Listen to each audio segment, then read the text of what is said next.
Ya, kita sabar dulu. Abang dah udah monitor, Bang. Udah, Dek. Siap. Iya. Kita sapa dulu Alexander. Selamat sore. Selamat Alexander sore. dibuka mir. Iya, dari Kristen, Bang. Eh, Iya dulunya bang, tapi Ah, masih dalam pergumulan. oh, dalam pergumulan. Bukan Muslim kan? Bukan bukan. Oke, siap. Ya, silakan Abang dah. Kita tadi bahas Eh, tipis mengenai Kejadian 22 ayat 18, Bang. Iya. Itu dari Bang eh, Rosrum. Silakan. Baik, Bang. Bismillahirrahmanirrahim. Kalau berbicara mengenai Nabi Ibrahim alaihissalam, Nabi Muhammad diminta kemudian untuk beriman kepada apa yang diwahyukan kepada Nabi Ibrahim, Ismail, Ishak, Yakub dan keturunannya. Di dalam Al-Quran surah Al-Baqarah ayat 136. A'udzubillahi minasyaitonirrajim. Qulu amanna billahi wa ma unzila ilaina wa ma unzila ila Ibrahim wa Ismail wa Ishaq wa Yaqub wal asbati wa ma utiya Musa wa Isa wa ma utiyan nabiyyuna min rabbihim la nufarriqu baina ahadin minhum wa nahnu lahu muslimun. Nah, jadi di data Al-Quran menerangkan wa nahnu lahu muslimun, artinya bahwasanya seluruh nabi yang diutus oleh Allah kepada Bani Israel yang diceritakan kemudian di dalam Al-Quranul Karim, itu kami beriman, kami percaya, dan menurut Al-Quran ya memang kami harus beriman kepada mereka. Kemudian kesimpulan ini bahwasanya kami beriman kepada ajaran yang datang kepada para nabi, dalam hal ini Bani Israel, diutus pada mereka nabi, diwahyukan beberapa kitab kepada mereka. Itu prosesnya kemudian berjalan. Ketika kami membuka Bible, kami menemukan ada data di Kejadian 22 nomor 18 itu.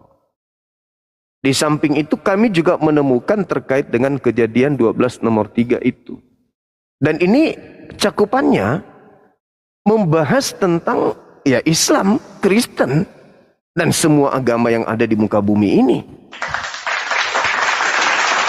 Kenapa saya mengatakan demikian? Karena polanya kita yang mengaku sebagai agama samawi, cerminan keyakinan kita itu adalah bahwa apa yang kita imani hari ini adalah hal yang menurut keyakinan kita itu memiliki sumber, yang mana sumber ini dari pencipta langit dan bumi. Nah, untuk itulah kemudian Islam tidak berdiri sendiri. Kristen juga kalau mau mengakui tidak berdiri sendiri silakan saja. Yang pada prinsipnya adalah di dalam Al-Quran ketika dikatakan wa nahnu dan kami muslim berserah diri kepada Allah, maka komponen ini itu dimiliki oleh para nabi dan juga masih kami temukan di dalam Bible. Berserah diri. Yesus juga berserah diri. Nabi Musa berserah diri. Abraham berserah diri. Daud, Salomo berserah diri. Oleh karena itulah cerminannya antara dua agama Islam Kristen itu bisa kita lihat. Kalau Al-Quran ya nanti saudara tidak percaya. Tapi kalau kita berbicara mengenai dalil yang tadi, Kejadian 22 nomor 3 misalnya. Siapa yang mengutuk aku akan mengutuknya. Siapa yang memberkati aku akan memberkatinya. Dan olehmu bangsa-bangsa akan mendapatkan berkat. Ini luar biasa nih. Yang kedua, nuansanya juga berbicara hal sama seperti itu. Kejadian 22 nomor 18 tadi. Oleh keturunan mula seluruh bangsa akan mendapatkan berkat. Kalau kita melihat struktur pengajaran Musa dan juga implementasi apa yang disebut firman atau kalam dari langit kepada dia, maka cakupannya hanya untuk Bani Israel tok. Dengan kata lain, ibarat meja makan, kita nggak diundang ke sana untuk makan. Lapar dong kita. Atau kita harus mencari makanan di luar sana yang tidak disediakan untuk kita di meja Abraham. Di meja Musa. Cerminannya kepada Yesus pun sama. Aku diutus hanya kepada domba yang sesat dari umat Israel. Bahkan Yohanes 17 nomor 9, aku berdoa bukan untuk dunia. Bahkan Yesus berpesan kepada muridnya agar jangan ke bangsa lain. Lalu bagaimana? Bagaimana ceritanya dari keturunan Abraham bisa dunia ini mendapatkan berkat? Sedangkan Kristen datang itu unsur pemaksaan. Pemaksaannya di mana? Ada tembok yang begitu tinggi yang harus diseberangi oleh Kristen. Aturannya seperti itu. Tetapi Kristen curang. Kenapa curang? Karena menanggalkan petua-petua Yesus yang menjadi dasar ajaran Yesus kepada Bani Israel. Contoh yang tadi. Waspadalah kepada Kristus yang palsu. Kristus palsu ini akan menyesatkan banyak orang. Yang dilanggar oleh Kristen, Kristen tidak mau peduli mana orang banyak itu, EGP. Yang pasti kami Kristen pengikut Kristus. Mereka tidak mencoba untuk menelaah dan bercermin mana pengikut palsu yang banyak ini. Adakah selain Kristen? Tak ada. Cuman Kristen di luar Yahudi yang mengaku sebagai pengikut Kristus. Naifnya, Yesus di dalam tataran pengajaran kepada Bani Israel memiliki submateri dan kisi-kisinya jelas. Apa kisinya? Segala firman yang Yesus lontarkan dari mulutnya. Di antaranya adalah waspadalah kepada penyesat yang datang kepadamu. Objek yang dikatakan ketemu di situ atau kamu atau kalian adalah Bani Israel. Berarti penyesatnya datang kepada Bani Israel. Mengaku bertemu dengan Mesias di padang gurun. Mengaku Mesias bertemu dengan Mesias di dalam bilik rahasia. Atau temeong dalam bahasa Yunani. Artinya bahwa hal-hal seperti ini harus ditabrak oleh Kristen. Sehingga yang terjadi adalah seakan-akan Kristen yang menyebar ke seluruh penjuru bumi itu adalah seakan-akan keturunan Abraham. Padahal bukan. Oleh keturunanmu maka dunia akan mendapatkan berkat. Nah, mari saya urai polanya. Keturunan Abraham, Yesus. Kita sepakat itu. Berdasarkan kemudian Al-Quran, berdasarkan kemudian Bible. Kalau Yesus berarti saya pinjam itu adalah Nabi Isa alaihissalam dalam tataran diskusi kali ini. Artinya bahwa Kristen mengajarkan keturunan Abraham ini mati dengan cara dikutuk oleh Elohim untuk menebus dosa-dosa mereka orang Kristen. Sementara perintahnya adalah, penjabarannya adalah oleh keturunanmu dunia akan diberkati. Bagaimana bisa diberkati dengan kutuk? Galatia 3 nomor 13. Kemudian saudara, yang menghimpit ajaran Kristen di sini adalah pengakuan-pengakuan yang muncul di dalam kitab yang Kristen sendiri tenteng setiap saat. Contoh Ulangan 33 nomor 4. Apa yang dikatakan di situ? Hukum yang datang kepada Musa adalah milik kepunyaan Yakub. Adalah milik kepunyaan Ben Yakub, keturunan Yakub. Yeremia 31 nomor 31 sampai 34. Perjanjian baru Tuhan dengan Bani Israel dan Bani Yehuda. Yaitu memasukkan hukum Taurat ke dalam batin setiap Bani Israel dan Bani Yehuda. Di luar daripada itu tidak ada dalilnya. Kemudian Mazmur 147. Data nomor 19-nya, data nomor 20-nya. Hukum-hukum yang datang kepada Yakub dan aturan-aturan yang datang kepada Israel tidak aku berikan kepada bangsa lain. Kan nyekik. Artinya Paulus salah dengan pola pengajarannya berdasarkan Mazmur 147. Kenapa? Karena ajaran yang dikatakan Kristus telah mati dengan cara terkutuk. Kristus telah menebus Kristen dari kutuk hukum Taurat dengan jalan menjadi kutuk karena Kristen. Sebab ada tertulis. Pola ini sudah melanggar kaidah. Kenapa? Karena hukum Taurat itu hanya untuk Bani Israel. Apa pula dia sibuk-sibuk mati untuk membebaskan Kristen dari Taurat? Gak ada nyambung-nyambungnya. Hukum Taurat itu hanya untuk Bani Israel. Ketika dibatalkan, maka dibatalkan untuk si pemilik hukum, bukan untuk Kristen.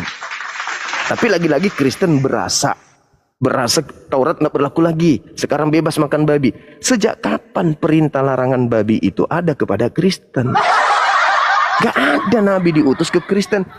Nabiku, ya Tuhanku, larang Kristen makan babi. Mana dalilnya? Gak ada dalilnya itu, gak ada. Itu dibuat-buat sendiri oleh Paulus. Nah, inilah yang terjadi. Ajaran itu hanya untuk Bani Israel dan tidak diberikan kepada hukum kepada bangsa lain.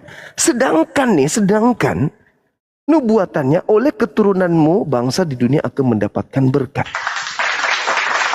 Sederhananya begini, saudara-saudara Kristen. Kalau Anda melihat seorang Kristen masuk Islam, maka lisannya akan basah setiap saat. Basah dengan pemberkatan kepada Abraham. Mereka akan sholat dan mereka akan mengucapkan apa? Kama shallaita ala Sayyidina Ibrahim wa ala alihi Sayyidina Ibrahim. Wajib hukumnya dia membaca itu pada saat mereka sholat. Berapa kali umat Islam sholat dalam sehari? 5 kali minimal. Maaf bang, kepotong. Itu maksudnya apa bang? Artinya bang kalau di Indonesia kan? Berkah atas Nabi Abraham dan juga berkah Tuhan atas keturunan Abraham. Pemberkatan. Pemberkatan. Sama Hosana Abraham, Hosana anak Daud. Ya, jadi ketika dikatakan kemuliaan terhadap Abraham dan kemuliaan terhadap keturunan Abraham, kami menang 1 poin. Karena Kristen justru memproklamirkan terkutuknya keturunan Abraham di atas tiang salib. Sementara janji Allah, aku akan memberkati siapapun yang memberkati engkau Abraham. Kira-kira apa yang terjadi dengan umat Islam? Ketika pola keagamaannya siang malam sibuk, lisannya nih tembus ke kepala, di seluruh hati yang paling dalam. Allahumma salli ala Sayyidina Ibrahim wa ala ali Ibrahim. Jelas itu. Jadi kami melakukan pemberkatan. Sebelumnya Nabi kami tidak pernah membaca dalil itu. Nabi Muhammad membaca kitab Kejadian, bikin deh dalam sholat begini. Enggak ada itu. Itu cerminan bahwa apa yang ada di dalam kaidah Islam tercermin dari ajaran yang menjadi ajaran yang lebih dulu datang. Nah sekarang kalau Indonesia penuh dengan umat Islam, maka Indonesia penuh dengan manusia yang melakukan pemberkatan kepada Nabi Abraham. Dan kalau itu terjadi, bumi Indonesia diberkati oleh Tuhan. Bagaimana kalau seluruh dunia ini penuh dengan umat Islam? Maka seluruh dunia ini akan diberkati oleh Tuhan. Sebaliknya, mohon maaf nih, sebaliknya. Kalau orang Kristen ditanya, apakah Ismail itu anak sah atau anak tidak sah? Orang Kristen akan berlomba-lomba mengatakan Ismail adalah anak yang tidak sah. Seorang laki-laki memiliki anak yang tidak sah, berarti laki-laki itu pesina. Minimal bersina sampai anak-anaknya ada. Berarti dengan kata lain, Kristen telah mengutuk Abraham. Mengutuk di sini mencela, menghina, merendahkan. Barang siapa yang menghina, barang siapa yang mencela, barang siapa yang memburuk-burukkan engkau, maka aku pun akan memburukkan dia. Barang siapa yang mengutuk engkau, dalam bahasa Yunani katara, mengutuk, mencela, menghina, merendahkan, menghinakan, maka aku pun akan menghinakan, merendahkan, mencemarkan dia. Nah sekarang Kristen ditanya, wahai saudara Kristen, siapa Ismail ini menurut kalian? Kuda apa? Kuda liar. Keledai liar katanya. Apalagi anak zina, anak tidak halal, anak yang tidak dijanjikan, anak yang tidak diharapkan, anak dari budak, anak seorang gundi, anak yang dihasilkan dari ketidaksabaran Abraham. Apakah itu bukan penghinaan? Apakah itu bukan kutuk? Kutuk.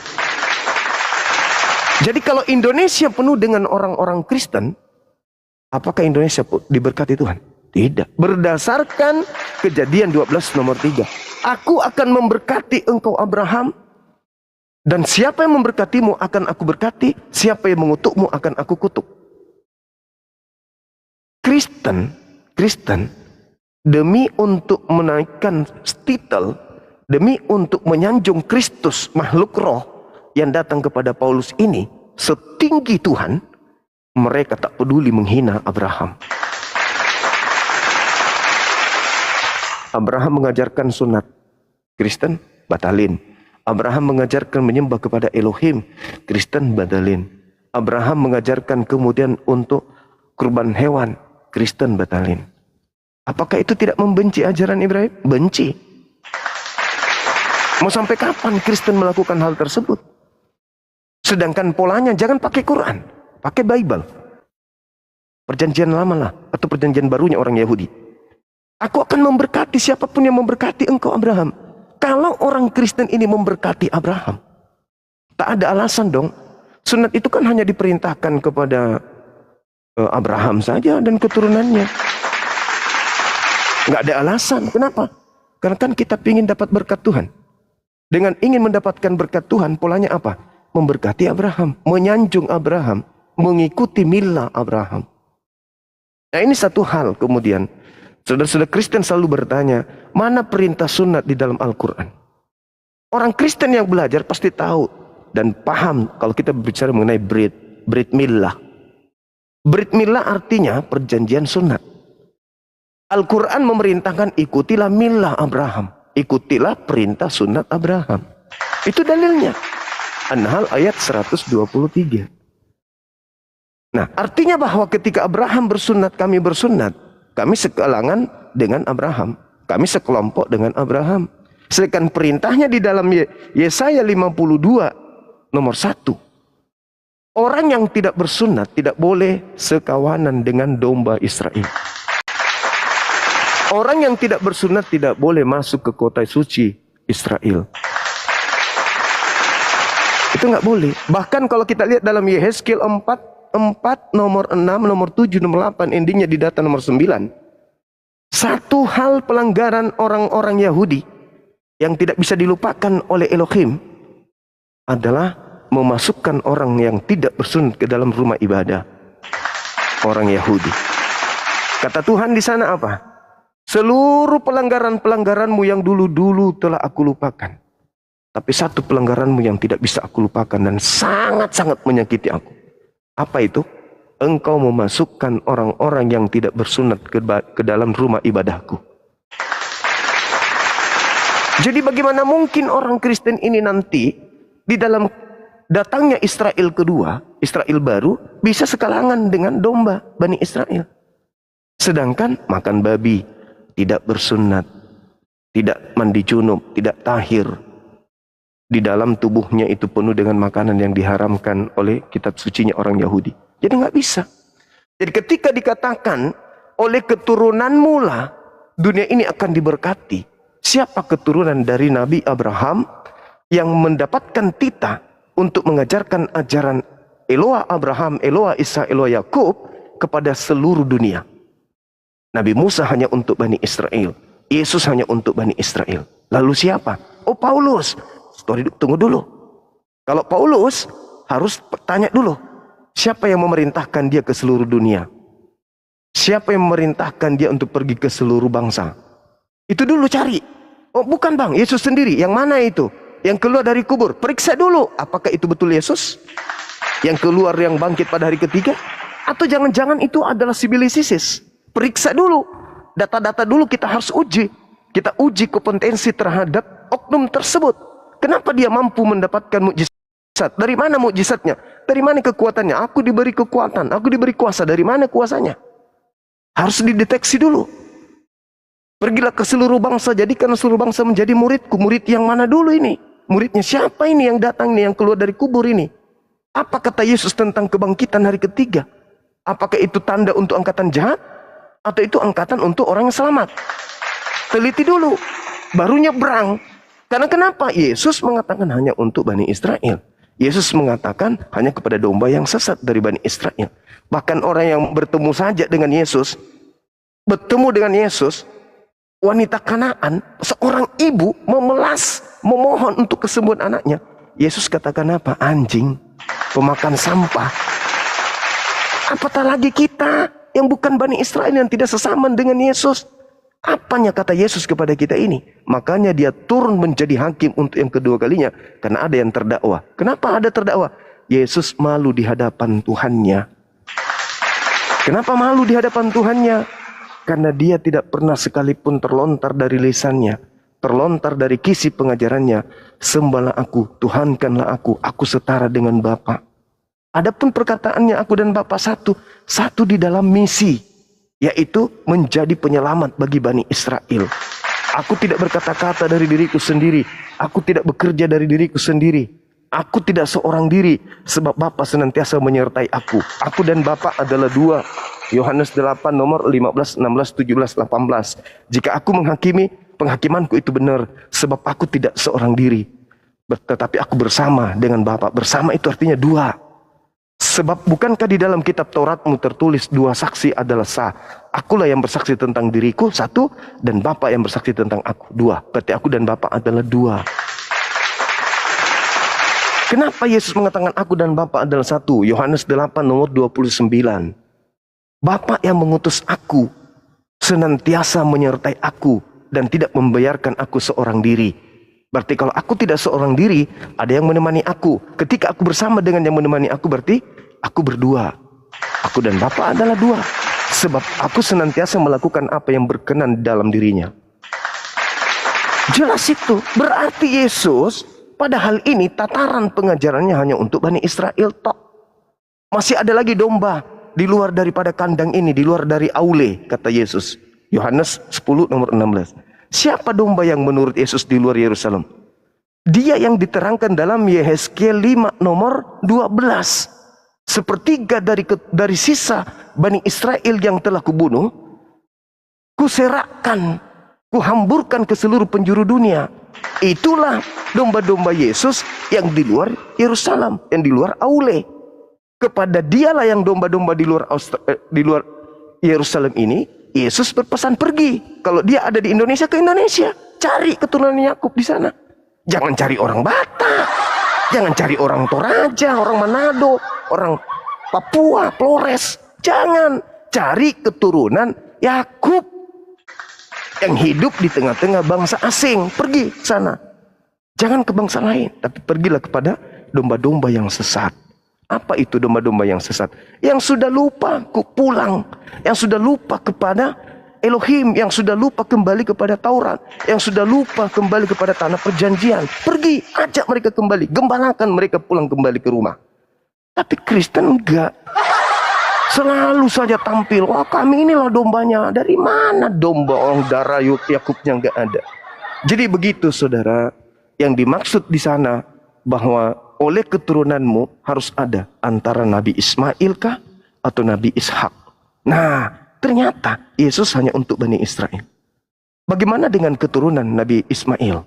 Rupa-rupanya Nabi Muhammad diutus bil bayyinati waz zubur wa anzalna ilaika dzikr litubayyana lin-nasi ma nuzila ilaihim wa la'allahum yatafakkarun. Al-Qur'an surah An-Nahl ayat 44. Aku wahyukan Al-Qur'an kepadamu wahai Nabi Muhammad agar engkau menyampaikan kabar gembira tersebut kepada seluruh umat manusia, agar mereka tahu apa yang harus mereka kerjakan. Kami bukan Bani Yakub, betul. Kami bukan Bani Abraham, yes. Kami bukan Bani Ismail, betul. Kami bukan orang Arab, ya. Tetapi Nabi Muhammad diutus kepada seluruh umat manusia. Oleh keturunanmu, seluruh bangsa akan mendapatkan rahmat. Nabi Muhammad diutus waman illa rahmatan lil alamin wa ma arsalnaka illa rahmatan. Tiadalah aku mengutus engkau wahai Nabi Muhammad kecuali untuk menjadi berkat alam semesta. Yesus, aku diutus hanya kepada domba sesat dari Bani Israel. Dirubah oleh Yesus palsu, Kristus palsu. Pergilah ke seluruh bangsa. Padahal Yesusnya mengatakan aku hanya untuk Bani Israel. Nah ini saudara cerminan dari Kejadian 22 nomor 18 tersebut. Dan juga apa yang tertuang di dalam Al-Quran surah Al-Baqarah ayat 130 sampai 140. Silakan Dinda Dito, mungkin ada teman kita Kristen yang masih mau berdiskusi, pelan-pelan silakan dinaikkan. Masya Allah, luar biasa. Allahu Akbar. Allah. Ya Pak Rusrum atau Pak Alexander, ada yang mau sampaikan Pak Alexander? Mau bertanya, kelihatannya Anda menyimak dari tadi, melanjutkan diskusi atau mau mencari kebenaran Islam, silakan. Gini Bang, untuk penjelasan tadi dari Abang Juma sudah saya simak, tapi yang ingin saya tanyakan itu terkait pembahasan tentang Alkitab, di mana ada mengutip ayat 1 Korintus 11 tadi Bang. Nah di situ kan maksud saya apa ya? Ada kawan-kawan Kristen yang lain juga yang ingin menjelaskan kan. Tetapi kan Bang Juma menjelaskan ayat itu bahwa itu bukan terjemahan yang asli. Artinya Paulus mengakui dia sebagai Mesias. Padahal dalam terjemahan yang terakhir itu kan dia mengajari umatnya untuk mengikuti Yesus Kristus. Maksud saya setiap kitab itu kan pasti ada terjemahan untuk memperjelas makna, nggak Bang? Kira-kira setiap kitab maksudnya. Itu jadinya ke tafsir. Maksud saya di Al-Quran ada nggak misalnya untuk memperjelas makna dalam ayat itu? Tafsir Bang, tafsir. Tafsir Bang ya? Iya. Oke, ini Bang, saya mau nanya tentang ini surah Al-Kautsar. Surah Al-Quran Al-Kautsar. Iya. Di situ kan ayat yang pertama ya Bang, huruf yang pertama tuh Bang. Nah di situ kan nggak ada tuh, maksudnya kalau saya baca terjemahannya begini, sesungguhnya kami telah memberimu Nabi Muhammad nikmat yang banyak. Iya. Nah, di dalam tulisan Arabnya itu kan nggak ada tuh kayaknya nama Nabi Muhammad itu Bang. Maksudnya berarti sama juga lah dengan kitab Kristen tadi yang maksudnya menambahkan tadi dalam konteks untuk memperjelas makna gitu Bang. Iya. Tapi yang perlu yang perlu ya. Silakan Bang. Iya, Al-Qur'an itu datang kepada Nabi Muhammad. Jadi ketika dikatakan inna a'taina kal kautsar, itu jelas bahwa ayat itu menjelaskan menuju kepada kamu. Kamu adalah orang kedua yang menerima wahyu dari sumber. Kamu di situ siapa? Bukan Nabi Isa. Bukan juga Nabi Musa. Tetapi bercerita tentang yang menerima wahyu saat itu. Dan saat itu yang menerima wahyu hanya baginda Rasulullah Muhammad SAW. Maka yang dimaksud di sana, meskipun tanpa penjelasan itu Nabi Muhammad, karena beliau yang menerima wahyu, beliau yang dijanjikan kemudian nikmat, maka yang dimaksud di sana adalah Nabi Muhammad. Itu tafsir yang tidak keluar dari kaidah, karena memang Nabi Muhammad yang menerima Al-Quran. Artinya bisa juga lah dalam Kristen, karena Paulus kan memberitakan tentang Yesus itu sendiri Bang. Maksudnya dia bukan mengakui dia sebagai Yesus, tapi dia memberitakan apa yang diajarkan oleh Yesus. Jadi dia berbicara tentang konteksnya tentang Yesus tadi, sama seperti Nabi Muhammad tadi. Maksudnya wahyu diberikan ke Nabi Muhammad. Seperti itu Bang. Kalau begini saudara, kalau Anda ingin mengibaratkan dengan Nabi Muhammad dengan Paulus dalam tataran ini, maka ada oknum yang harus mengaku sallallahu alaihi wasallam. Nabi Muhammad bergelar sallallahu alaihi wasallam. Beliau yang menerima Al-Quran. Al-Quran dijelaskan oleh beliau. Tidak ada yang menduplikat ajarannya dan mengatakan dirinya juga adalah sallallahu alaihi wasallam. Sama seperti kami umatnya. Ketika diperintahkan sami'na wa ta'ana, ati'ullah wa ati'ur rasul. Kami taat kepada Rasul, tidak ada di antara kami mengaku bahwa kami ini adalah sallallahu alaihi wasallam. Berbeda dengan Paulus. Paulus di dalam 1 Korintus 11 nomor 1, jadilah teladanku, sebab aku ini juga adalah Kristus. Nabi Muhammad, atiullah, Taatlah kepada Allah dan taat jugalah kepadaku. Allah adalah Tuhan kita, aku adalah Rasul Tuhan kita. Dia tidak mengatakan taatlah kepadaku sebab aku ini juga adalah Allah. Berbeda dengan Paulus sang Rasul. Tuhannya adalah Yesus, dianya adalah Rasulnya Yesus. Ketika Tuhannya terangkat ke langit, dianya yang mengaku Kristus. Sedangkan gelar Kristus itu hanya ada pada diri Yesus, selain daripada penyesat. Hanya ada dua, asli, palsu. Sekarang apakah Paulus ketika mengaku Kristus dia adalah asli? Dia adalah palsu. Kata Yesusnya, waspadalah kepada Kristus palsu. Siapa Kristus palsu ini? Yang mengaku Kristus selain daripada aku. Siapa itu? Ya Paulus, Bang. Jadi beda konteksnya. Nabi Muhammad tidak pernah mengaku Allah. Gelar Allah adalah Subhanahu wa ta'ala. Aku adalah Subhanahu wa ta'ala. Taatlah kepadaku sebab aku juga adalah Subhanahu wa ta'ala. Itu nggak ada di Islam. Makanya di Islam itu semurni-murninya akidah. Makanya Nabi Muhammad mengajarkan 13 tahun hanya untuk sekedar memperkenalkan siapa Allah itu. 13 tahun, Bang. Hanya untuk mengajarkan Allah itu siapa, siapakah Allah itu, siapa Allah itu, siapa. 13 tahun. Beliau datang membawa risalah kenabian, menggembleng orang Arab di pada zamannya, sahabat-sahabatnya, untuk sekedar mentauhidkan. Apa itu mentauhidkan? Mengesakan, menganggap Tuhan Allah itu tidak ada sekutu baginya. 13 tahun. Belum mengajarkan yang lain. Belum mengajarkan sholat, belum mengajarkan puasa, belum mengajarkan yang lain. Yang diajarkan terlebih dahulu adalah tauhid sebelum mengajarkan yang lain. Jadi bagaimana mungkin Nabi Muhammad mengaku Subhanahu wa ta'ala? Berbeda dengan Paulus.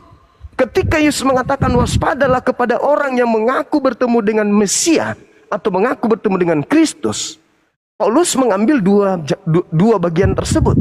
Mengaku bertemu dengan Kristus dan mengaku juga sebagai Kristus. Iya, Bang. Coba silakan.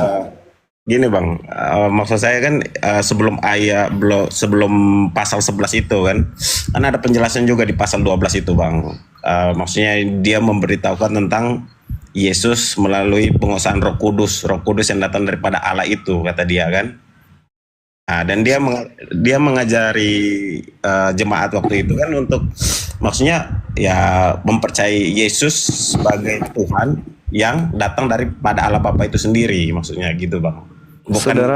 Bukan dia mengaku dia Mesias, tapi dia, ini yang saya pahami aja, Bang, ya. Iya, silakan.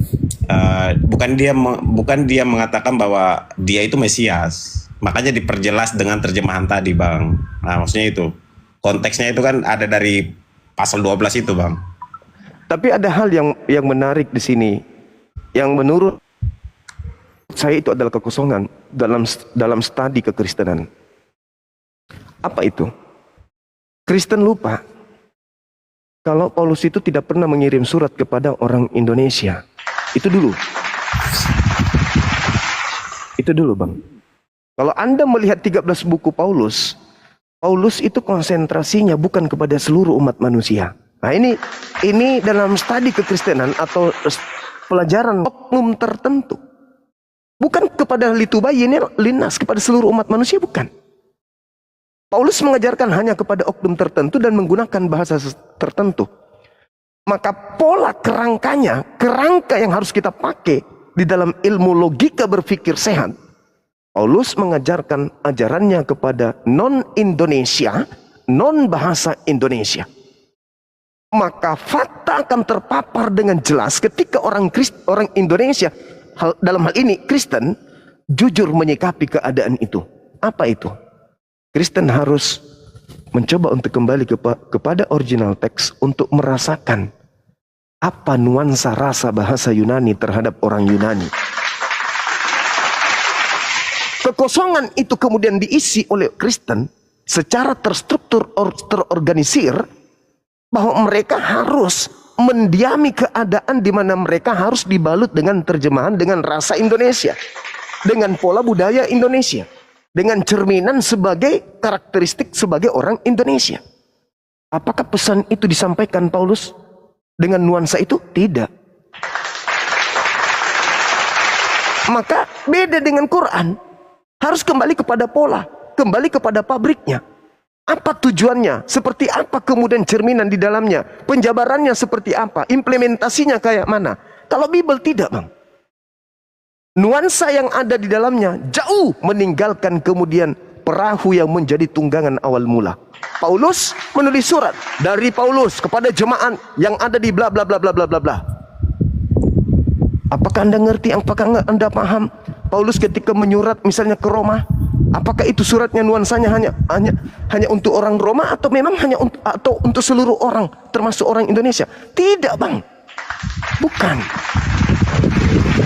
Nah, ini yang perlu saudara paham. Jadi ketika berbicara mengenai 1 Korintus 11 nomor 1 tersebut, ya saya mengatakan ini saya ngambil data karena ketika saya mencoba untuk menyadarkan salah seorang dari saudara Kristen lawan diskusi saya bahwasanya Yesus berpesan agar jangan percaya kepada orang yang mengaku bertemu dengan Yesus, jawaban dia salto ke belakang dengan berkata yang dimaksud di sana adalah orang yang mengaku Kristus. Oke, kalau begitu jangan percaya kepada makhluk yang keluar dari kubur. Karena makhluk yang keluar dari kubur ini mengaku Kristus. Jangan percaya kepada orang tersebut. Orang yang keluar dari kubur ini mengaku apa? Kepadaku diberi kuasa, baik di langit maupun di bumi. Pergilah, jadikan seluruh bangsa menjadi pengikutku. Kalau saya pertanyakan secara ilmiah, berdasarkan Bible, ilmiah ya, bukan berdasarkan pola akal-akalan, bukan. Secara ilmiah, apakah Yesus anak Maria menerima kuasa dari langit? Dari Tuhan? Kalau dengan kuasa Tuhan ya menerima, Bang. Di mana dalilnya?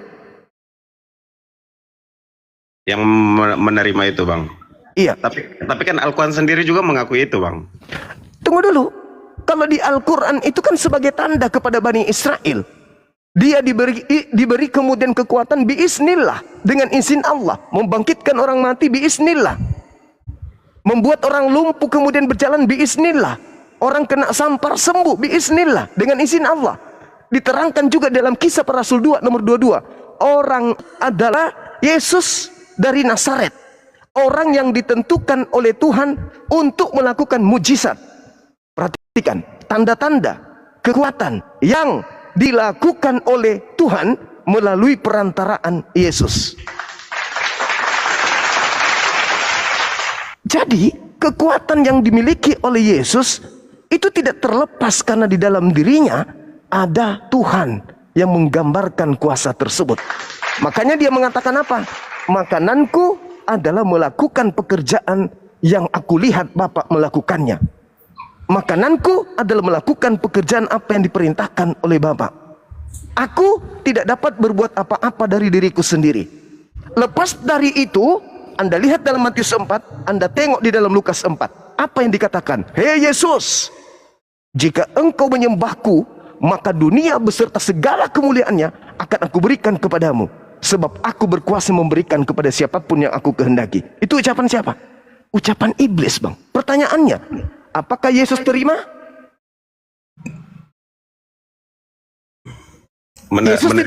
Menerima apa, Bang? Apakah Yesus terima ketika iblis menawarkan kuasa itu? Putus-putus suaranya, Bang. Maaf, Bang. Apakah Yesus terima ketika iblis menawarkan kuasa? Yesus, segala kuasa bumi dan kemuliaannya akan aku berikan kepadamu jikalau engkau menyembahku. Sebab aku berkuasa memberikan kepada siapapun yang aku kehendaki. Pertanyaan saya, apakah Yesus terima kuasa itu? Dia tidak diterima karena di dalam ayat itu menjelaskan dia dicobai oleh iblis kan, Bang. Dia nggak terima kan? Ya, dia tidak terima.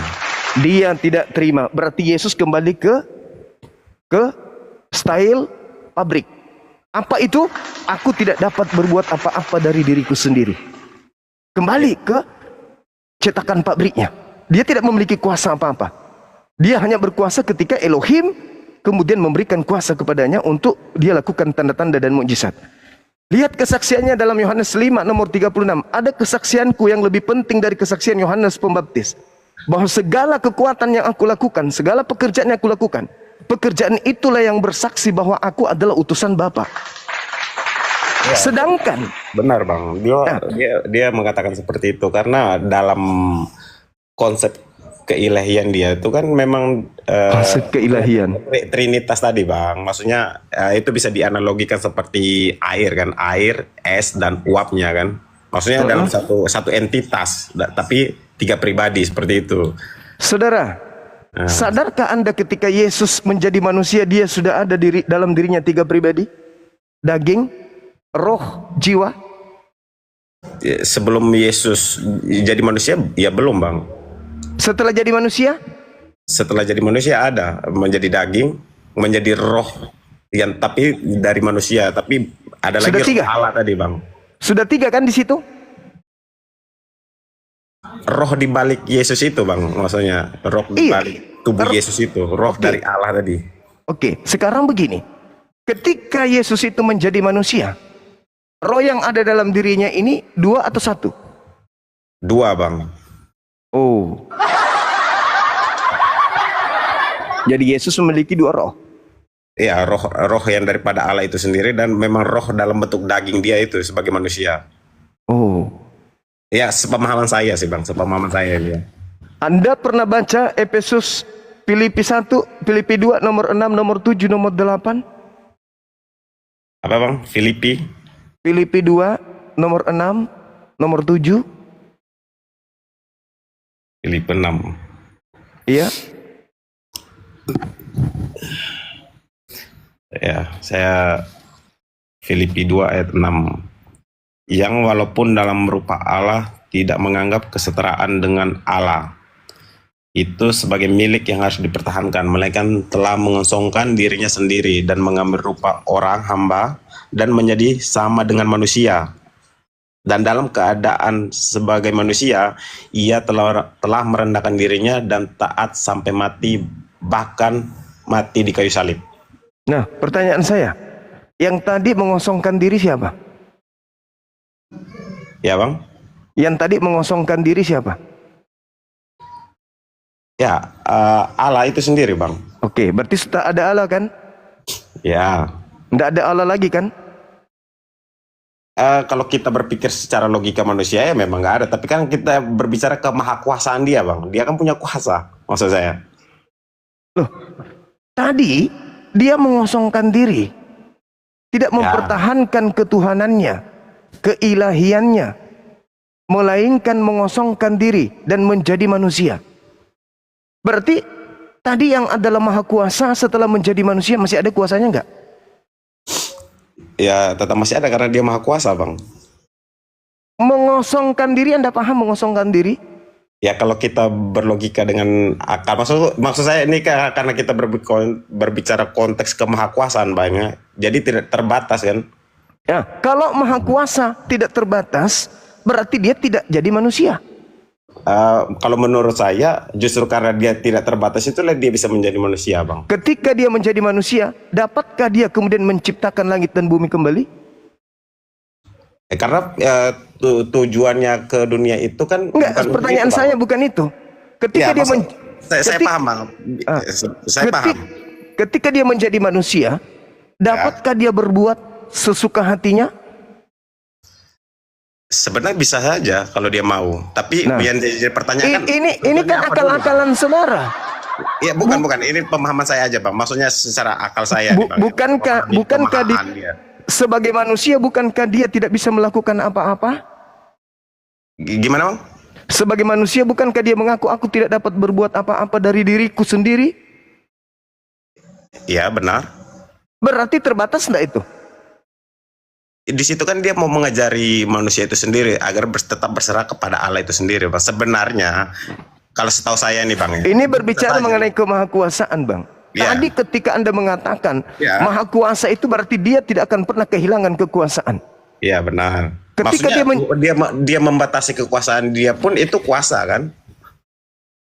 Loh, bagaimana ceritanya Tuhan membatasi? Ya, gini bang ya, misalnya kayak gini, dia membatasi kekuasaannya dia itu sebenarnya kuasa dia juga. Nah sekarang ketika ketika dia terbatas, tidak mampu melakukan apa-apa, itu maha kuasa nggak menurut saudara? Kalau dalam konteks Allah tadi bang ya, maksudnya ya sebenarnya dia berkuasa bang. Bagaimana ceritanya Anda mengatakan maha kuasa Ya, karena sementara begini, bukti dia berkuasa itu sekarang begini kawan. membangkitkan orang mati, Bang. Yang Membangkitkan orang yang mati. lebih tahu Anda atau Yesus tentang dirinya? Ya pasti Yesus, tapi kan maksudnya, Yesus mengatakan aku tidak dapat berbuat apa-apa dari diriku sendiri. ya dia waktu maksudnya dalam sisi lain dia sebagai manusia itu, Bang. Itu penambahan saudara. Diriku sendiri. Emang Yesus ada berapa dirinya? 3. Ya satu, tapi kan di dalam 1. tubuh dia tadi yang kita bicara tadi ada roh tadi, Bang. Saudara, itu tanggapan Ya. saudara kan? Benar. Tapi ada ayat yang mengatakan begini, Bang, karena dia bilang begini kan waktu saat Filipus nanya itu, Bang. Iya. Bapak tunjukkan Bapak kepada kami. Terus jawab itu sudah sekian lama saya bersama-sama dengan kalian, masih saja kamu menanyakan Bapak. Ketika kamu melihat saya, itu kamu sudah melihat Bapa, dan aku dan Bapa adalah satu. Gimana tuh, Bang? Kamu melihat aku, kamu sama dengan melihat Bapa. Bapa. Kamu membunuh aku sama dengan membunuh. Ya itu kan konteksnya beda, Bang. Beda. Enggak, Gimana? Iya, maksudnya Begini, kan kita kenapa? begini. Kenapa ada ungkapan itu dari Yesus? Ya, Karena Filipus ini, Pilatus apa? Siapa yang dipanggil di sana? Filipus ya. Filipus. Nah, sudah sekian lama engkau bersama aku dengan Filipus. Kenapa kau masih minta tunjukkanlah Bapa itu? Ya. Sudah tahu Bapa itu tidak bisa dilihat, tidak bisa didengar, kau masih tanya mana Bapa itu? Itu kan bahlul. Seakan-akan Yesus ingin mengatakan itu. Sampai dia mengatakan siapa yang melihat aku, itu sama halnya melihat Bapa. Karena apa yang aku katakan itu ucapan Bapa. Apa yang aku kerjakan itu adalah pekerjaan Bapa. Makananku adalah melakukan apa yang diperintahkan Bapa kepadaku. Iya benar, maksudnya begini, Bang, bukan melihat dalam bentuk fisik tadi, ya melihat dalam bentuk yang Abang sebutkan tadi, entah Ajaran. tadi ya. Nah, sama berarti ketika murid-muridnya juga melakukan ajaran Yesus, siapa yang melihat Yesus? Murid Yesus sama melihat Bapa berarti. Berarti tidak mengantarkan pemahaman kita bahwa Yesus itu adalah Tuhan. Tetapi karena dia adalah hanya wakil Tuhan. Siapa yang percaya kepada Yesus sama percaya kepada Bapa. Siapa yang kemudian mengikuti Yesus sama mengikuti Bapa. Tetapi orang yang berakal, saudara, meskipun Yesus itu berkata di gunung yang paling tinggi, kemudian menggunakan toa yang paling besar, sehingga seluruh manusia di dunia mendengarkan suaranya dengan berkata, hai seluruh manusia, dengarkanlah, aku ini adalah Yesus, akulah Tuhan pencipta langit dan bumi, tiada Tuhan selain aku. Maka orang yang berakal akan menghantarkan imannya dengan berkata, Yesus sedang menyatakan firman Tuhan. Dia tidak sedang menyatakan tentang dirinya. Kenapa? Karena yang kita lihat berkata seperti itu manusia. Sedangkan Tuhan itu bukan manusia. Di level yang lain, di ufuk yang berbeda, Yesus berkata, firman yang kau dengar dari mulutku itu bukan dari aku, tetapi dari Bapa yang mengutus aku. Yohanes 14 nomor 24. Jadi sekalipun Yesus mengatakan, dengarkanlah, akulah Tuhan, tidak ada Tuhan selain aku, sembahlah aku. Maka bukan berarti Yesus itulah Tuhan, yang harus disembah itu adalah Yesus. Tetapi dia sedang menyatakan firman Tuhan. Ingat saudara, di dalam pengakuan Yesus ketika Yesus ingin dilempari batu oleh oleh Yahudi di dalam Yohanes 10 nomor 30, 31, 32, 33. Yeah. Coba Anda lihat nomor 34-nya. Apa kata Yesus? Bukankah di dalam kitab Tauratmu dituliskan, siapapun yang diserahi tugas untuk menyampaikan firman, maka dia adalah Allah. Dan apa yang tertulis di dalam kitab suci tidak bisa dibatalkan. Berarti Yesus mengaku Tuhan, mengaku Elohim, karena dia sedang menyampaikan firman Tuhan. Sama seperti Nabi Musa. Nabi Musa juga mengatakan begitu. Aku ini adalah Elohim yang diutus kepada Fir'aun, dan Harun adalah nabiku. Dalam Al-Quran, innani anallah, la ilaha illa ana. Nabi Musa berkata seperti itu. Aku ini adalah Allah, aku ini adalah Elohim. Tidak ada Tuhan selain aku. Apakah kemudian Nabi Musa Tuhan? Bukan. Dia, Nabi Musa, sedang menyampaikan firman Tuhan. Dia, Yesus, sedang menyampaikan firman Tuhan. Makanya di dalam Yohanes 3 nomor 34 apa kata Yesus? Siapapun yang diserahi tugas untuk menyampaikan firman Allah, maka di dalam dirinya akan Tuhan berikan roh kepadanya dengan tak terhingga. Ada ayat juga begini, Bang. Di dalam Yohanes itu, firman itu bersama-sama dengan Allah, dan pada mulanya adalah firman. Firman itu bersama-sama dengan Allah, dan firman itu adalah Allah. Betul, betul itu. Saya sepakat itu, Bang. Ketika alam semesta ini belum dijadikan, sebelum ciptaan ada di langit dan di bumi, Tuhan itu berdiri sendiri bersama dengan sifatnya. Sifat yang melekat pada diri Tuhan itu adalah sesuatu yang adalah merupakan hakikat yang ada pada diri Tuhan itu sendiri. Apa itu? Maha berkata-kata. Jadi yang dimaksud di situ adalah mulut. Kalau kita mendefinisikan sebagai makhluk, mulut. Coba Anda baca Yesaya 55 nomor 11. Itu terjadi, terkabulkan. Mazmur 33 nomor 9. Aku hanya memberi perintah, maka semuanya ada. Aku hanya berkata, maka semuanya tercipta. Jadi Yesus nih pada mulanya adalah firman. Firman yang bersama-sama dengan Tuhan. Firman itu kan bisa ucapan, bisa akal kan, Bang, ya? Ide, gagasan. Kalau kita ini telusuri ke secara etimologinya kan? Iya, dan kalau Kristen jujur dan memaksakan Yesus itu adalah Tuhan karena berdasarkan Yohanes 1 nomor 1, Yohanes 1 nomor 14, maka Kristen mulai hari ini juga harus jujur mengakui bahwa Pak Bom itu adalah Tuhannya Kristen. Kenapa bisa demikian? Karena Yesus sendiri yang mengatakan di dalam Matius 4 nomor 4, manusia, bom ada bukan hanya dari roti saja, tetapi dari setiap firman yang keluar dari mulut Tuhan. Berarti pada mulanya bom ini adalah firman yang keluar dari mulut Tuhan. Pada mulanya Maria hamil adalah firman yang diantarkan oleh malaikat Gabriel kepadanya. Wahai Maria, aku Gabriel memberitakan tentang kehamilanmu. Engkau akan hamil dan melahirkan seorang anak, hendaklah engkau menamainya Yesus.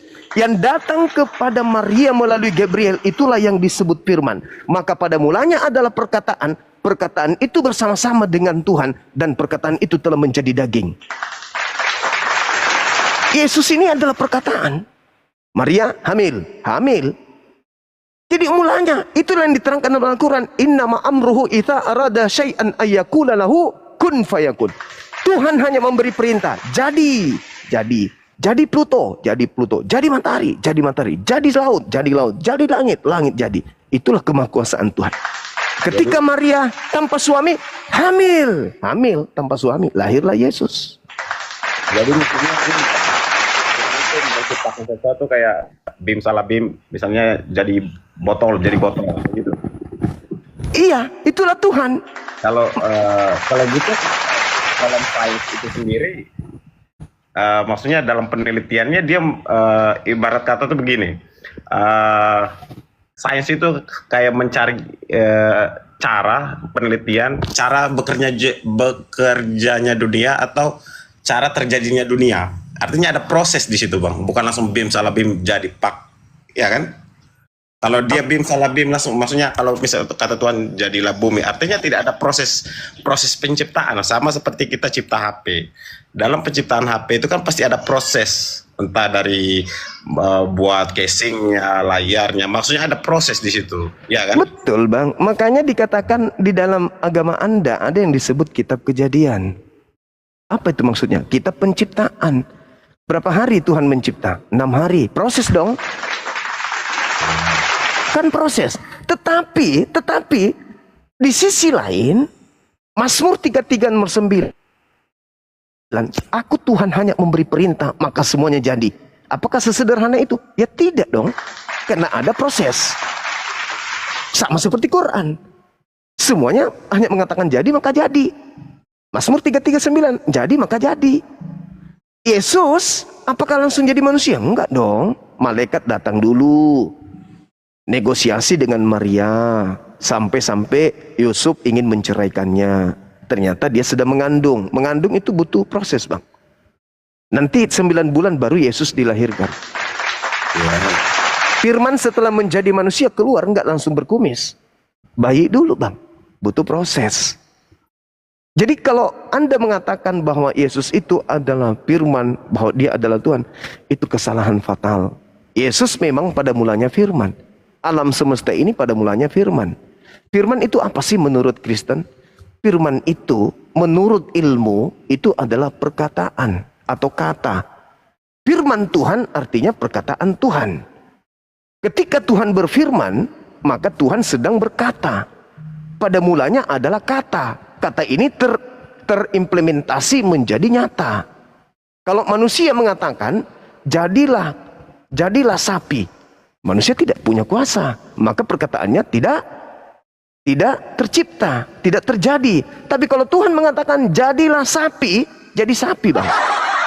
Makanya di dalam Yesaya 66 nomor 11, apa yang keluar dari mulutku tidak akan kembali sia-sia sebelum yang kuucapkan itu terjadi. Nah, bagaimana dengan Yesus untuk membuktikan bahwa dia bukan firman, tetapi dia adalah makhluk ciptaan yang berasal dari firman?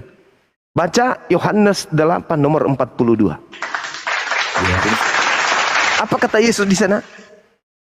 Aku datang bukan atas kehendakku sendiri. Berarti Yesus ini adalah ciptaan.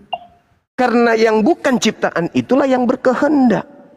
Kalau Yesus adalah Bapa itu sendiri, Yesus adalah pencipta itu sendiri, maka Yesus akan mengatakan, aku datang atas kehendakku sendiri. Karena siapa yang menghendaki dia menjadi manusia? Apakah Yesus atau bukan Yesus? Bukan Yesus. Berarti yang bukan Yesus ini ya bukan Yesus dong.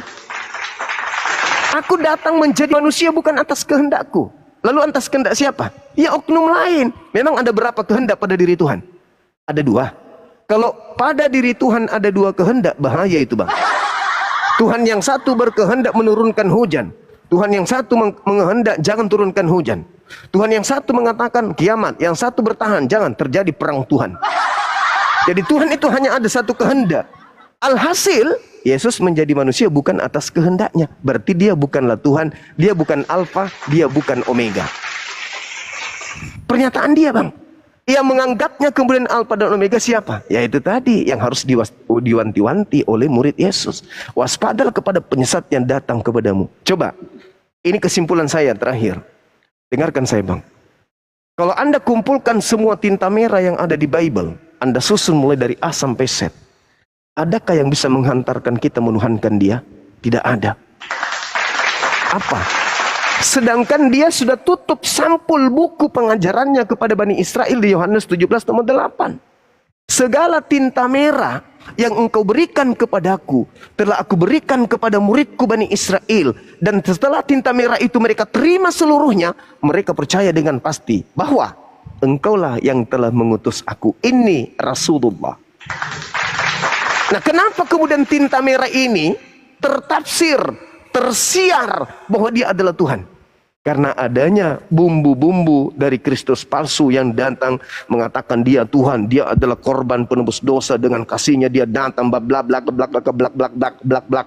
Itulah yang membuatnya menjadi Kristus untuk kalian Kristen. Sekali lagi saya katakan, Yesus berkata, segala tulisan tinta merah telah aku berikan kepada muridku dan mereka telah menerimanya dan mereka telah percaya dengan pasti bahwa engkaulah yang telah mengutus aku. Menurut murid Yesus yang bertetangga dengan Yesus, yang satu piring dengan Yesus, yang satu selimut dengan Yesus, yang satu saman dengan Yesus, mereka semua telah percaya dan menerima firman yang terlontar dari mulut Yesus, dan implementasi dari kepercayaannya itu adalah mereka percaya Yesus itu Rasul utusan Tuhan. Selesai. Titik.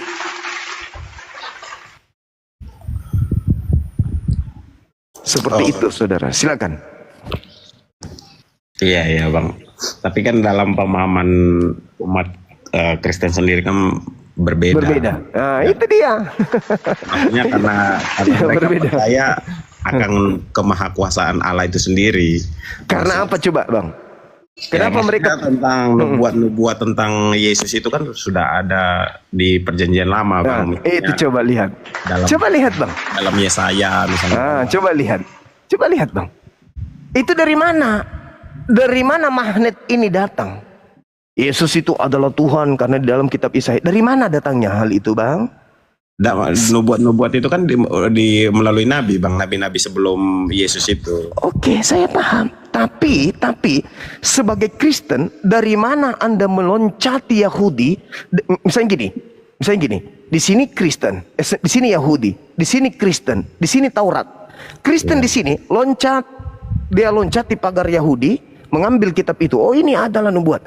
Sedangkan Yahudi sang pemilik kitab, ketika ingin menyalibkan Yesus, sedikit pun tidak pernah melirik tanah untuk menyalibkan.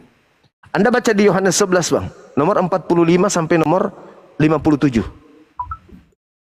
Sabar dulu, Bang. Aku potong dulu, Bang.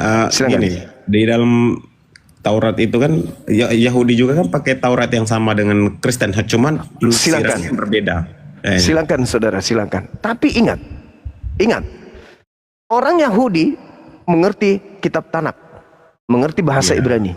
Benar. Nah, coba lihat, Bang, di dalam Yohanes 11 nomor 45 sampai nomor 57.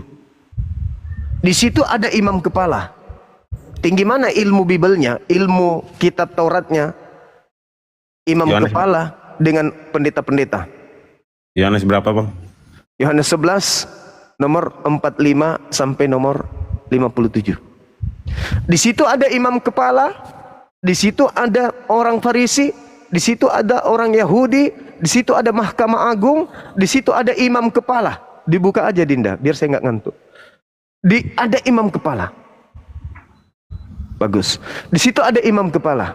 Kira-kira orang Yahudi, orang Farisi, Mahkamah Agama, kemudian imam kepala, dari 5 komponen ini, yang mana yang pendeta kalahkan ilmunya tentang kitabnya mereka? Ada? Emang nggak ada, Bang, tapi kan Nggak ada. Gini, di dalam ayat lain. Memang Allah sendiri sengaja menutup hati mereka agar nubuat itu terjadi. Dan membuka nubuat mata itu terpenuhi seperti itu. Oke, dan Anda ingin mengatakan bahwa yang dibuka hatinya orang Kristen gitu? Bukan orang Kristen, ini kan konteksnya Alkitab, Bang. Maksudnya Taurat, di dalam Taurat kan. Maksudnya baik. Nubuat itu biar terpenuhi, artinya Allah menutup hati orang-orang yang saat itu. Baik. Sama seperti gini, Bang. Baik. Saat Firaun dan Musa.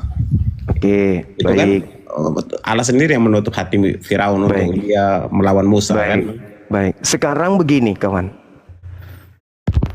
Yang pertama kali punya keinginan untuk melakukan pembunuhan kepada Yesus ini siapa? Yang ingin melakukan pembunuhan. Dosa manusia itu sendiri, Bang. Nah, itu dari Kristen. Itu belakangan muncul, saudara. Itu belakangan, itu tidak masuk kategori itu. Yang pertama kali yang melatar belakangi adanya keinginan membunuh Yesus itu siapa? Maksudnya di dalam konteks Yesus jadi manusia atau sebelum Yesus jadi manusia nih, Bang? Apapun itu. Ya itu udah jadi perjanjian Allah sendiri, kan? Tolong tunjukkan di mana tertulis di kitabnya orang Yahudi Tuhan menginginkan membunuh orang yang benar untuk orang yang tidak bersalah. Silakan. Mungkin Bang Resto bisa tunjukin kayaknya. Enggak ada, Bang. Sampai kemudian kuda bertelur Anda tidak akan pernah temukan. Ayat yang mengatakan ini apa namanya? Yesus akan dinubuatkan. Itu tanggapan Kristen, nggak masuk kategori. Itu di luar garis itu, abangku. Yang kita minta di sini adalah dasar pijakan. Contoh, saya kasih contoh nih. Di dalam Keluaran 23 nomor 7 nomor 8. Dusta jangan kau hambur-hamburkan. Orang yang benar jangan kau bunuh. Orang yang tidak bersalah jangan kau bunuh. Sebab aku Tuhan tidak akan membenarkan orang yang bersalah. Ada nggak dalil yang bisa membantah dalil ini? Supaya Yesus yang adalah orang benar, supaya Yesus adalah orang yang dikasihi, itu bisa dibunuh. Ada nggak dalil yang bisa membantah itu? Membantah dulu. Sabar, Bang. Silakan. Gak apa-apa, Bang, jelasin dulu, Bang. Nah, Sekarang perintahnya, jangan kau membunuh orang yang benar. Yesus orang benar. Jangan kau membunuh orang yang tidak bersalah. Yesus tidak bersalah. Kalau membunuh Yesus, melanggar firman ini. Kalau melanggar firman ini, berarti melanggar firman Tuhan. Kalau melanggar firman Tuhan, berarti dosa. Berarti menyalib Yesus bukan menebus dosa, tapi melahirkan dosa. Begini Bang, tapi itu kan atas kehendak dia juga, atas kehendak Allah itu sendiri juga kan. Itu makanya saya minta, di mana data yang bisa membantah Tuhan dengan bantahan Tuhan sendiri? Bunuhlah orang benar, di mana itu tertulis? Sabar Bang, nyari dulu Bang. Nggak ada Bang, sampai ular Punya ketek? Kenapa termute? nggak ada Bang. Bahkan di dalam Amsal 6 nomor 16, 6 perkara yang dibenci oleh Tuhan. Bahkan 7 kekejian di dalam diri Tuhan, yaitu salah satunya menumpahkan darah orang yang tidak bersalah. Berarti menombak Yesus sama dengan kebencian, kekejian, satu hal yang dibenci oleh Tuhan. Berarti penyaliban itu hal yang dicinta atau yang dibenci Tuhan? Benci. Dibenci. Iya, tapi Bagaimana kan mungkin? kalau kita lihat di perjanjian lama itu kan mulai dari kejadian misalnya kan Bang, itu kan perjanjian antara mulai dari Abraham, Ishak, Yakub dan keturunan selanjutnya sampai Musa dan lain-lainnya sampai keturunan Raja Daud kan Bang. Yesus kan dari Raja Daud, dari keturunan Daud. Yes, dan Yesus adalah raja untuk keturunan Yakub untuk selama-lamanya. Wah, maksudnya di situ kan ada perjanjian tuh, misalnya kayak dalam kejadian 49 ayat 10 tongkat. 49. Oh, itu bukan untuk Yesus. Ya, tapi kan Kejadian Yesus kan sendiri 49 nomor 11. Yahuda, ya. Tunggu dulu, saudara. Tongkat kerajaan Yehuda tidak akan berpindah dan tumpuk kepemimpinan kerajaannya tidak akan diberikan kepada bangsa lain sebelum, ada kata sebelum, yang berhak atasnya datang, yaitu dia yang mampu menaklukkan hukum-hukum kepada bangsa-bangsa. Yesus Bang, jangankan menaklukkan hukum kepada bangsa-bangsa, menaklukkan Israel saja dia nggak bisa. Itu menurut tafsiran Yahudi kan Bang. Faktanya demikian kan? Ya, tapi kan kalau abang menolak fakta itu berarti ajaran Islam pun harusnya menolak tentang Isa itu sendiri kan? Oh, bukan. Ya, kan di dalam Tidak. Al-Quran ada mengatakan begini Bang. Apa itu? Isa itu raja di maksudnya terkemuka di akhirat dan terkemuka di dunia kalau tidak salah. Karena itulah dia bukan Yesus yang terkutuk, karena dia adalah terkemuka. Dan sebelum dalil itu disebutkan, kalimatnya mengatakan dia adalah seorang laki-laki yang suci. Yang tidak mengakui Yesus sebagai Mesias itu kan hanya Yahudi aja, karena tidak terpenuhinya yang abang sebutkan tadi kan. Menurut Kristen juga tidak mengakui Yesus itu Mesias. Tapi Bang, yang diurapi Bang. Yang diurapi. Yang diurapi ini nanti menjadi juru selamat, baru disebut juru selamat. Gitu, saudara. Ya, jadi orang Kristen ini sekali lagi saya katakan, tolong dicamkan ini, dan kalau ada yang keberatan nanti tuntut saya untuk kita kaji lebih jauh. Saya katakan begini, orang Kristen itu tidak percaya kalau anak Maria itu adalah Kristus. Dasarnya sebab menurut Kristen Yesus itu adalah Tuhan itu sendiri. Ya. Sedangkan Tuhan pencipta langit dan bumi itu bukan Kristus. Yang Kristus itu adalah manusia yang diurapi. Sekarang kalau saya tanya Anda, apakah Anda menyembah manusia? Tidak, saya tidak Berarti menyembah. Anda tidak percaya kepada Kristus anak Maria. Itu bukti Bang. Itu bukti. Saya menyembah Kristus.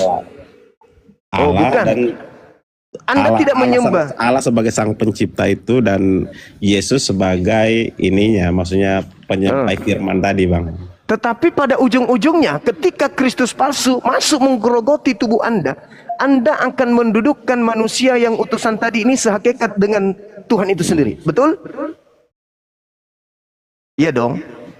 Iya dong. Kalau saya gini bang, kalau dalam itu mungkin ada aliran gini bang, gini ya, itu ada aliran dalam Kristen sendiri, ada juga yang mengatakan bahwa Yesus itu adalah Bapa, gitu bang. Tapi kalau dalam kayak denominasi Lutheran, Katolik dan lain-lain itu kan berbeda bang, pemahamannya itu. Kata Yesus bang, kata Yesus, kalau ada yang sudah keluar dari konteks pengajarannya, bukan buahnya yang dicomot, dibuang, dipetik satu-satu yang tidak bagus, tapi apa? Batangnya yang harus ditebang.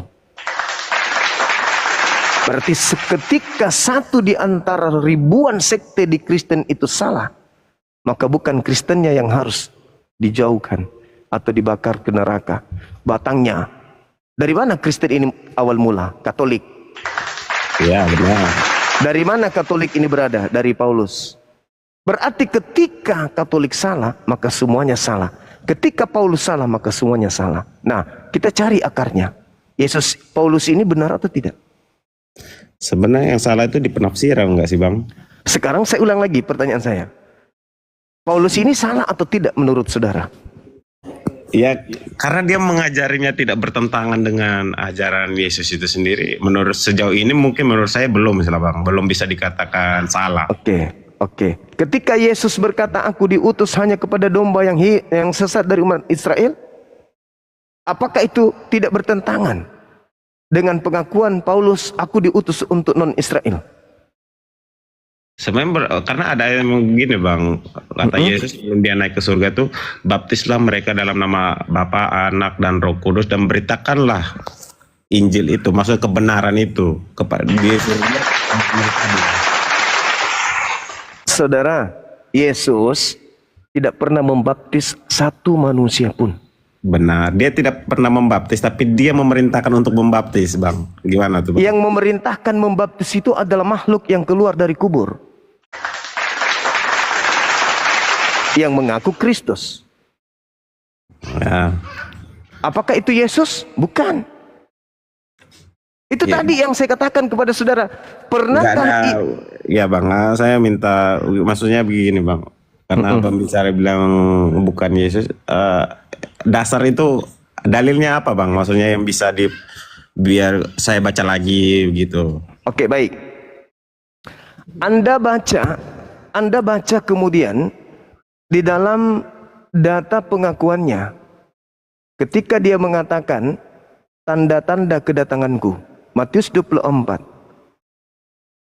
Lalu Anda baca di dalam Matius 12, nomor 38 sampai nomor 40.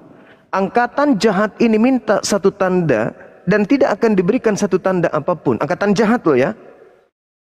Selain tanda Yunus, sebab Yunus 3 hari tiga malam dalam perut ikan, demikian juga anak manusia 3 hari 3 malam dalam perut bumi. Itu tanda untuk siapa, Bung? Harus saya baca dulu bang ya. Iya, silakan. Waduh. Angkatan jahat, Pak. Bang Ferry, syukran.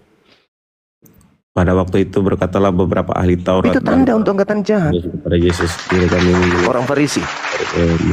Tapi jawabnya kepada mereka, angkatan yang jahat dan tidak setia ini menuntut suatu tanda. Tapi kepada mereka tidak akan diberikan tanda selain tanda Nabi Yunus. Ya maksudnya ini tertuju kepada itu kan, ahli-ahli Taurat waktu itu kan bang.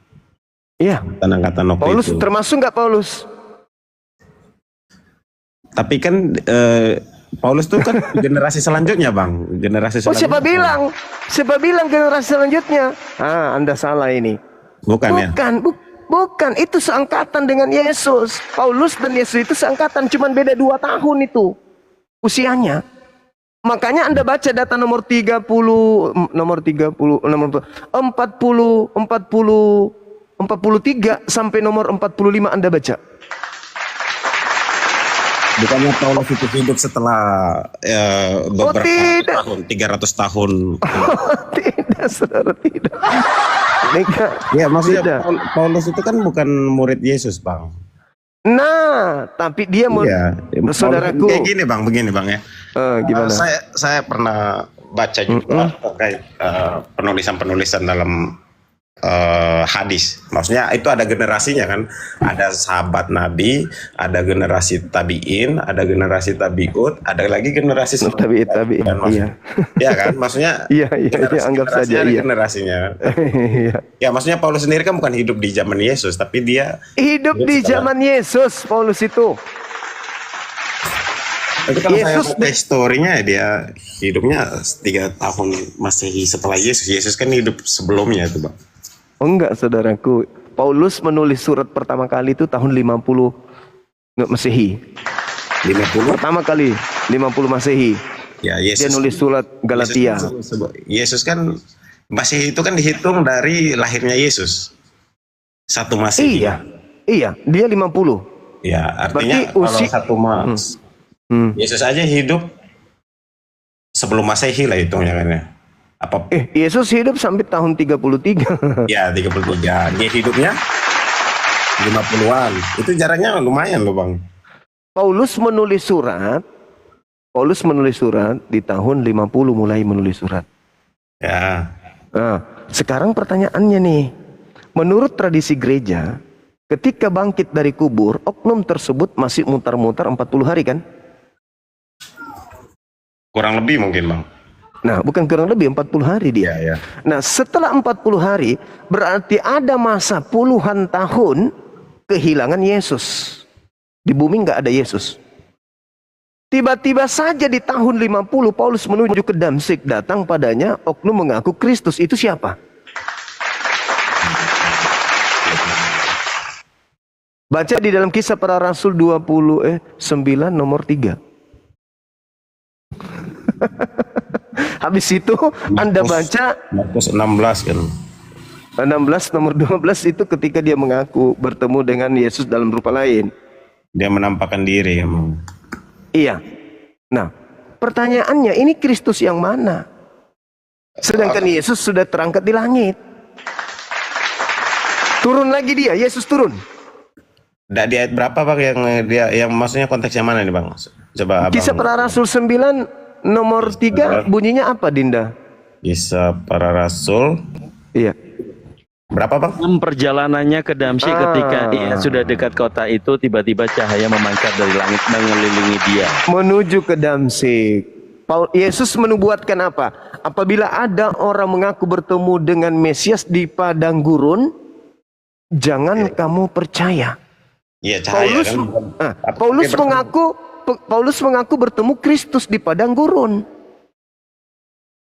Ya, maksudnya itu kan dalam penglihatan aja, Bang, bukan benar-benar ini. Iya, dia betul. Dia kayak kita manusia ini kan. Betul. Setelah itu dia ngajarkan enggak bahwa aku ini utusan Yesus? Ya, dia kan memang mengajari kalau dia Rasul Yesus kan. Nah, sekarang pertanyaan saya, siapa yang ditemuinya di sana?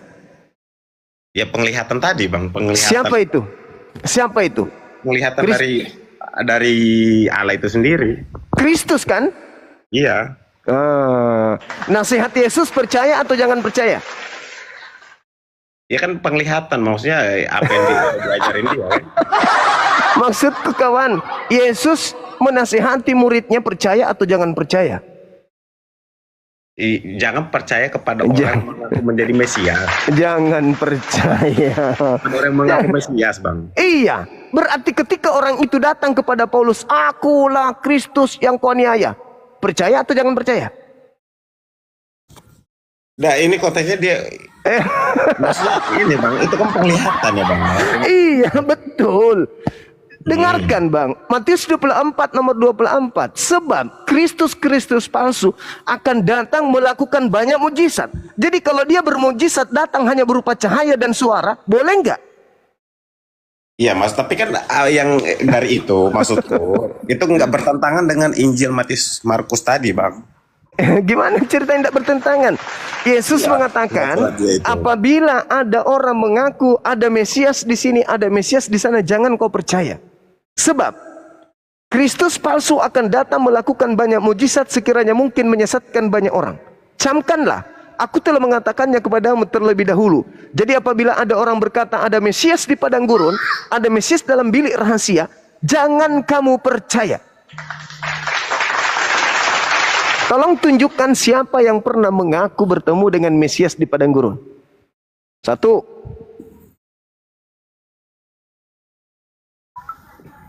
Yesus. Siapa orang yang pernah mengaku melihat Kristus di padang gurun? Satu, Kurang tahu tuh bang, siapa coba abang sebutkan dulu, Bang. Paulus. Paulus. Makanya Dia dari Kristus. mengakunya melihat langsung atau seperti penglihatan bang, kayak Loh, bukan begitu polanya kawan. Siapapun yang mengaku bertemu, mengaku ketemu, mengaku dapat ilham, mengaku dapat firman dari Yesus, jangan kau percaya. Itu perintahnya bang. Nah, apa buktinya kalau Paulus itu bertemu dengan Kristus? Apa buktinya? Dia menerima 13 buku dari Kristus palsu tersebut. Dari mana Paulus menerima 13 bukunya ini? Dari Yesus anak Maria? Mustahile. iya, tapi kan ada juga ayat yang begini bang, yang mengatakan ya kalian ini, dia ngomong sama muridnya, kalian itu akan diurapi, akan dibimbing oleh Roh Kudus untuk memberitakan kebenaran itu tentang Yesus tadi. Saudara, yang dimaksud Roh Kudus itu nabi. Ya, tapi dasarnya di situ kan dia berbicara kepada murid-muridnya waktu itu, Bang. Iya, yang dimaksud Roh Kudus itu nabi kawan. Dinda coba buka Nehemia 9 nomor 30, mudah-mudahan saya nggak salah. Sabar ya. Nehemia 9. 30 coba deh. Sabar ya. Habis ini saya pamit maghrib. Kalau dalam Namun- pemahaman Kristen kan Roh Kudus. Ya, saya baca dulu Pak Alek ya. Namun bertahun-tahun lamanya engkau melanjutkan sabarmu terhadap mereka. Dengan rohmu engkau memperingatkan mereka, yakni dengan perantaraan para nabimu. Tetapi mereka tidak menghiraukannya sehingga engkau menyerahkan mereka ke tangan bangsa-bangsa segala negeri. Berarti roh Tuhan itu adalah nabi kan? Nabi. Nabi. Sekarang buka bilangan 11 nomor 25. Enggak bang, kalau perjanjian lama dalam agama Kristen kan gini bang, dia bernubuatnya ke nabi-nabi yang sampai ke Yesus itu kan. Enggak, kita berbicara mengenai roh kebenaran atau Roh Kudus. Bilangan berapa Bang? Coba di 11 nomor 25 deh. Mudah-mudahan saya tidak keliru. Lalu turunlah Tuhan dalam awan dan berbicara kepada Musa. Kemudian diambilnya sebagian dari roh yang hinggap padanya dan ditaruhnya atas ke-70 tua-tua itu. Ketika roh itu hinggap pada mereka, kepenuhanlah mereka seperti nabi. Allahu Akbar. Jadi ketika Tuhan memberikan rohnya kepada manusia, maka manusia itu jadi nabi. Makanya di dalam 1 Yohanes 4 nomor 1, coba Dinda baca, terakhir. 1 Yohanes 4 Nomor 1.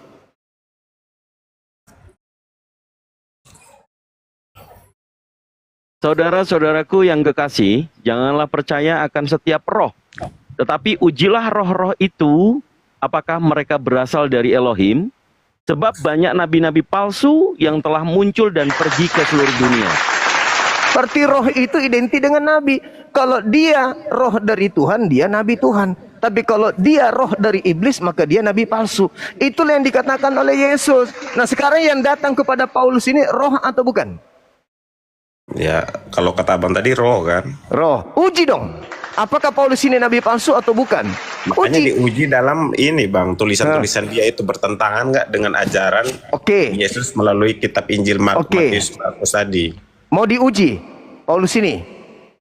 Iya, kan Apakah dia- tulisannya bisa dikanonisasi itu kan Iya. karena Apakah udah dia dengan dari tahap- apakah dia dari Tuhan atau bukan? Pertanyaan saya, di mana Tuhan mengajarkan untuk tidak bersunat? Karena gini, Bang, memang Yesus itu maksudnya Pertanyaan saya, kalau kita lihat dalam Kejadian 17:14, bunuhlah orang yang tidak bersunat, sebab dia telah membatalkan hukum perjanjian kekalku. Sekarang Paulus mengatakan, Beda Paulus lagi. mengatakan Galatia 5 nomor 1. Ya, Kristus telah memerdekakan kita dari aturan-aturan dan membebaskan kita dari kuk penghambaan. Barang siapa yang menyunatkan kulupnya, maka Yesus Kristus tidak berguna baginya. Pertanyaan saya, dari mana Paulus mendapatkan firman seperti ini? ya dari Yesus tadi lah Bang. Ujilah setiap roh. Ujilah setiap roh. Ujilah setiap roh. Sebab banyak nabi-nabi palsu yang datang yang tidak berkata sesuai dengan firman Tuhan. Nah, saya kira itu sementara. Saya izin seperti biasa maghrib dulu. Dinda Dito silakan berselancar adekku.